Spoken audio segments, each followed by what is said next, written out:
야곱이 다시 길을 떠나 동방 사람들의 땅에 이르렀다. 그가 보니 넓은 들에 우물이 있고 세 무리의 양떼가 우물 주위에서 자고 있었다. 이 우물은 양떼에게 물을 먹이는 공동 우물이었다. 우물 입구는 큰 돌로 덮여 있었다. 양떼가 다 모이면 목자들이 우물에서 돌을 굴려 양떼에게 물을 먹였고 물을 먹인 뒤에는 다시 돌을 제자리로 굴려서 우물을 덮어두곤 했다. 야곱이 말했다. 여보시오, 당신들은 어디서 왔습니까? 그들이 말했다. 하란에서 왔습니다. 야곱이 물었다. 나홀의 손자 라반이라는 분을 아십니까? 예, 압니다. 야곱이 계속해서 물었다. 그분은 잘 지내고 계시는지요? 그들이 대답했다. 아주 잘 지내고 있습니다. 저기 그의 딸 라헬이 양떼를 몰고 오는군요. 야곱이 말했다. 아직 해가 한창인데 지금은 양을 모을 때가 아니지 않습니까? 양떼에게 물을 먹이고 나서 돌아가 풀을 먹이는 것이 어떨까요? 그들이 대답했다. 우리는 그렇게 할 수가 없답니다. 목자들이 이곳에 다 도착한 뒤에야 물을 먹일 수 있습니다. 우물에서 돌을 굴려내면 모두가 힘을 합쳐야 하거든요. 그리고 나서야 양떼에게 물을 먹일 수 있습니다.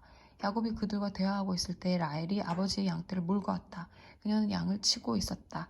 야곱은 자기 외삼촌 라반의 딸 라헬을 알아보았다. 야곱은 그녀가 외삼촌 라반의 양떼를 이끌고 도착한 것을 보자마자 다가가서 혼자 힘으로 우물 입구에서 돌을 굴려내고 외삼촌 라반의 양떼에게 물을 먹였다. 그리고 나서 야곱은 라헬에게 입맞추고 울음을 터뜨렸다. 그는 자신이 그녀 아버지의 친척이며 리브가의 아들임을 라헬에게 밝혔다. 그녀는 집으로 달려가서 자신이 들은 것을 아버지에게 알렸다. 라반은 자기 누이의 아들 야곱이 왔다는 소식을 듣고 나가서 그를 껴안고 입맞추고는 집으로 데려왔다. 야곱은 라반에게 그동안 있었던 일을 모두 이야기했다. 라반이 말했다. 너는 내 가족이자 내 혈육이다. 야곱이 라반의 집에 머문 지 한 달이 되었을 때 라반이 말했다. 내가 내 조카에게는 하다만 거저 이래서는 되겠느냐. 어느 정도의 보수를 받고 싶은지 말해보아라. 얼마면 적당하겠느냐. 라반에게는 두 딸이 있었다. 큰 딸은 레아였고 작은 딸은 라헬이었다. 레아는 눈매가 예뻤지만 라헬은 눈부시게 아름다웠다. 야곱이 사랑한 사람은 라헬이었다. 그래서 야곱은 이렇게 대답했다. 외삼촌의 작은 딸 라헬을 위해 제가 7년 동안 외삼촌 일을 돕겠습니다. 라반이 말했다. 그 아이를 낯선 사람과 결혼시키느니 내게 주는 것이 훨씬 낫겠다. 좋다. 여기 내 집에 머물러라. 그리하여 야곱은 라헬을 위해 7년 동안 일했다. 그러나 그가 그녀를 몹시 사랑했으므로 7년이 수일처럼 여겨졌다. 마침내 야곱이 라반에게 말했다. 제가 일하기로 약속한 기한을 다 채웠으니 이제 제 아내를 주십시오. 저는 당장이라도 결혼할 준비가 되어 있습니다. 라반은 주위 사람들을 모두 초청하여 성대한 잔치를 베풀었다. 하지만 저녁이 되자 그는 자기 딸 레아를 데려다가 신방에 들여보냈고 야곱은 그녀와 잠자리를 같이 했다. 라반은 여종 실바를 딸 레아에게 몸종으로 주었다. 아침이 되어보니 신방에 레아가 있었다. 야곱이 라반에게 따져 물었다. 제게 무슨 일을 하신 겁니까?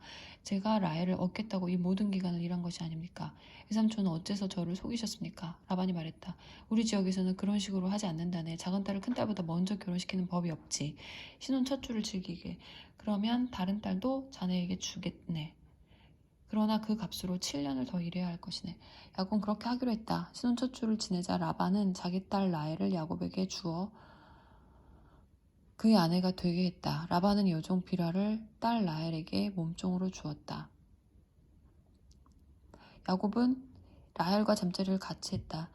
야곱은 레아보다 라헬을 더 사랑했다. 그가 다시 7년 동안 라반을 위해 일했다. 하나님께서 레아가 사랑받지 못한 것을 아시고 그녀의 태를 열어주셨다.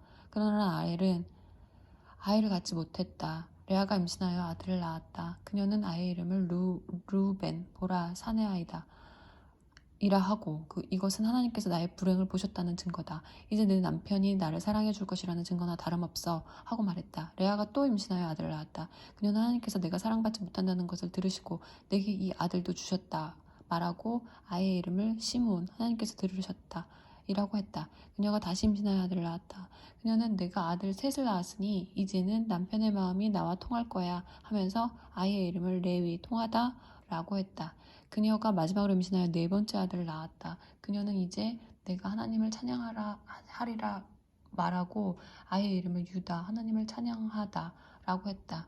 그리고는 그녀의 출산이 그쳤다.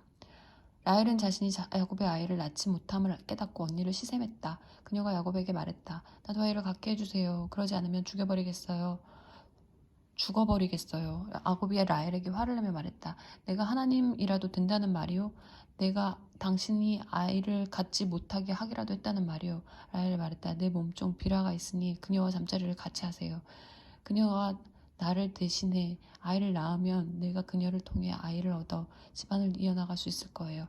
그녀는 자신의 몸종 비라를 야곱에게 아내로 주었고 야곱은 비라와 잠자리를 같이 했다. 비라가 임신하여 야곱의 아들을 낳았다. 라헬이 말했다. 하나님께서 내 편에서 나를 변호해 주셨다. 하나님께서 내 말을 들으시고 내게 아들을 주셨어. 그녀는 아이의 이름을 단, 변호이라고 했다. 라헬의 몸종 비라가 또 임신하여 야곱에게서 두 번째 아들을 낳자 라헬이 말했다. 내가 온 힘을 다해 언니와 싸워 이겼다. 그리고는 아이의 이름을 납달리, 싸움이라고 했다. 레아는 자신이 더 이상 아이를 낳을 수 없다는 것을 알고 자신의 몸종 실바를 야곱에게 아내로 주었다. 실바가 야곱의 아들을 낳자 레아가 참 다행이구나 하고 말하면서 아이의 이름을 갓 행운이라고 했다. 레아의 몸종 실바가 야곱에게서 두 번째 아들을 낳자 레아가 참 행복한 날이다. 여자들이 나의 행복을 보고 축하해 줄 거야 하고 말했다. 그리고는 아이의 이름을 아셀, 행복하다 이라고 했다. 밀수확이 있던 어느 날 루벤이 들에서 합한 채를 발견하고는 그것을 집으로 가져와 자기 어머니 레아에게 주었다. 라헬이 레아에게 물었다. 언니의 아들이 가져온 합한 채를 좀 얻을 수 있을까요? 레아가 대답했다. 내게서 내 남편을 빼앗아 간 것으로는 부족하더냐. 그래서 이제는 내 아들이 가져온 합한 채까지 원하는 거냐. 라헬이 말했다. 좋아요. 언니의 아들이 가져온 사랑의 열매를 얻는 대신에 오늘 밤 그이가 언니와 잠자리를 같이 하게 해주지요.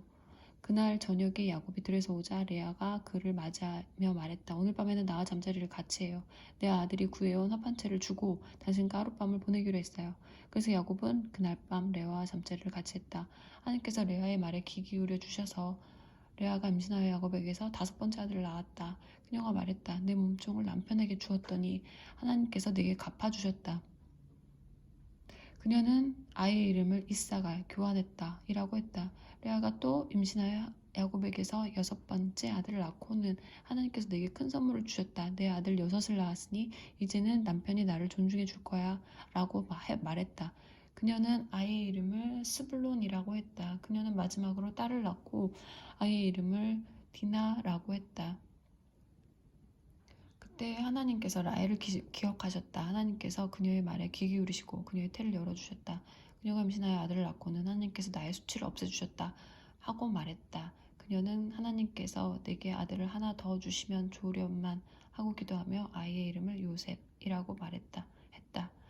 라헬이 요셉을 낳은 뒤에 야곱이 라반에게 말했다. 제가 고향으로 돌아가게 해주십시오. 장인어른을 섬기고 얻은 제 아내들과 제 자식들을 제게 주십시오. 제가 장인어른을 위해 얼마나 열심히 일했는지 장인어른도 잘 아십니다. 라반이 말했다. 맞는 말이네. 내가 점을 쳐보니 하나님께서 자네 때문에 내게 복을 주셨다는 것을 알겠더군. 그러고는 이렇게 말을 이었다. 내가 얼마를 주면 좋을지 정해보게.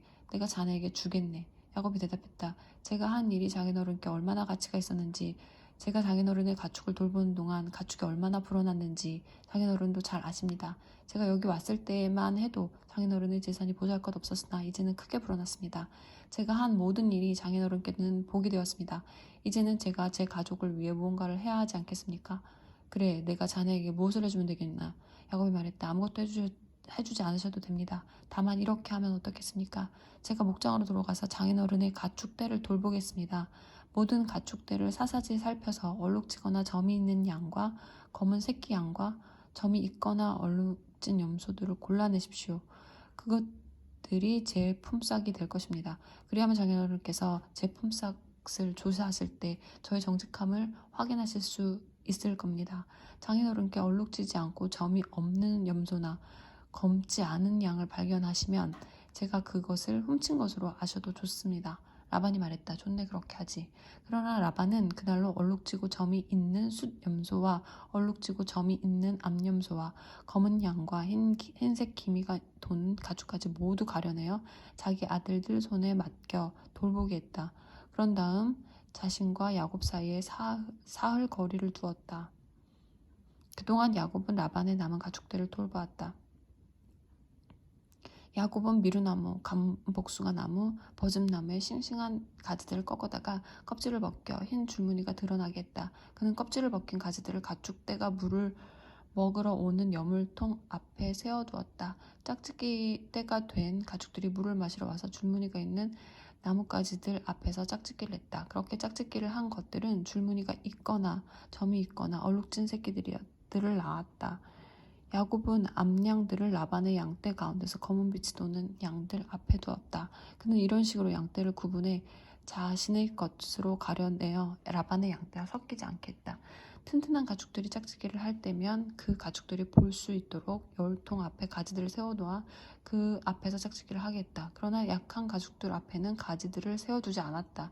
그리하여 약한 것들은 라반의 것이 되고 튼튼한 것들은 야곱의 것이 되었다. 야곱은 점점 더 부자가 되었다. 낙타와 닭이는 말할 것도 없고 상당히 많은 양떼와 종들을 손에 넣게 되었다.